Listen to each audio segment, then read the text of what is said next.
organization today is under attack.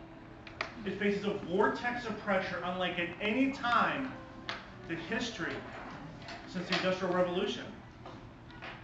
To its aft, organizations can see tradition and history closing in on them. The fear of change and risk holding them back.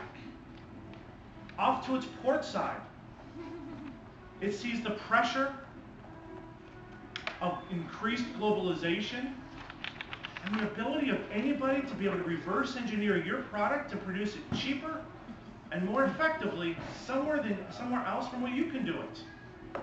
Off to its starboard side, it sees technology and the half-life that's ever shrinking, so what you buy today will be obsolete before you pay for it. But off in the future, in the sea of possibility, lies opportunity that is both ripe with fear and also possibility of great wealth. What got organizations here today will not let them get to where they're trying to go tomorrow. For generations, American organizations have been formed on the idea of bureaucracy to manage information, silos to manage sharing of knowledge, productivity and efficiency to drive down costs and increase profits. All of that can be shared. All of that can be copied. What can't be copied in any organization is the relationships between the people who work within your four walls. You can never, no matter how much you try to reverse engineer a relationship, be able to form the same people with the same personalities, the same knowledge and experiences as what your competitors have.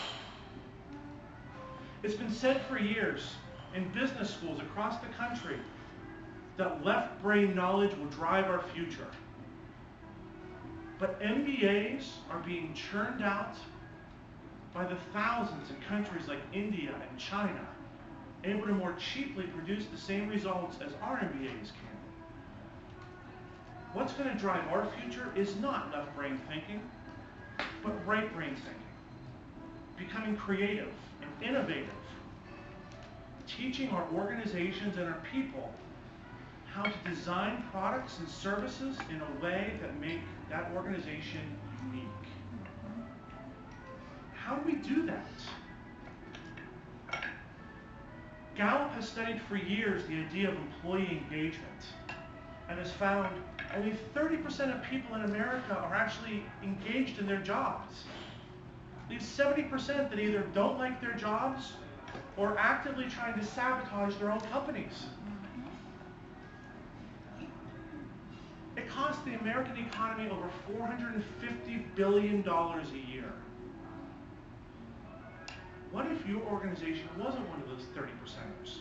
But what if you made it to the top 10% of companies of employee engagement? In that situation, you would find your profits would increase by over 30% from those in the lowest 10%.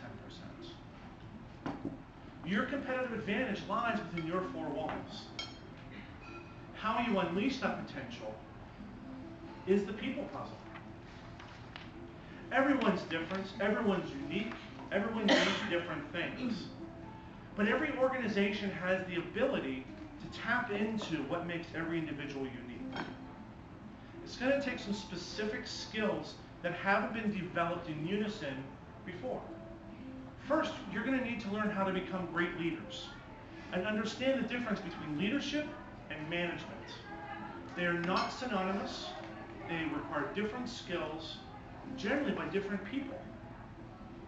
Next, you're going to have to learn how to develop a culture that you intentionally instill within your organization that engages the people around you. Third, you're going to have to understand the 4 generations at work and what each one needs differently. And fifth, and most important, you are going to have to learn how to manage.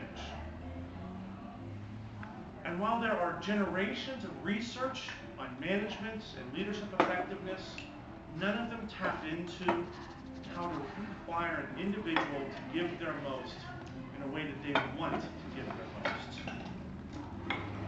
Solving the people puzzle takes you through this journey of developing leadership, culture, and management. You're going to learn through the management section that situational leadership, perhaps the most famous of all leadership philosophies, is a management philosophy, and one ripe with holes. We're going to present you with the opportunity to learn how to become a manager that can understand the difference between providing support and knowledge, and how to do that on an individual level. When you engage your people, you engage not just their minds, but their souls.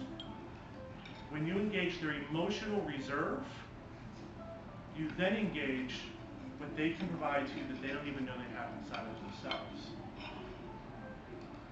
We can all look back on organizations over the past 250 years and ask, what were we thinking? The better question is to look at organizations for the next 250 years and ask, what will we think? Please join us in this journey through solving the people puzzle and learn how you too can build the organization of success for tomorrow.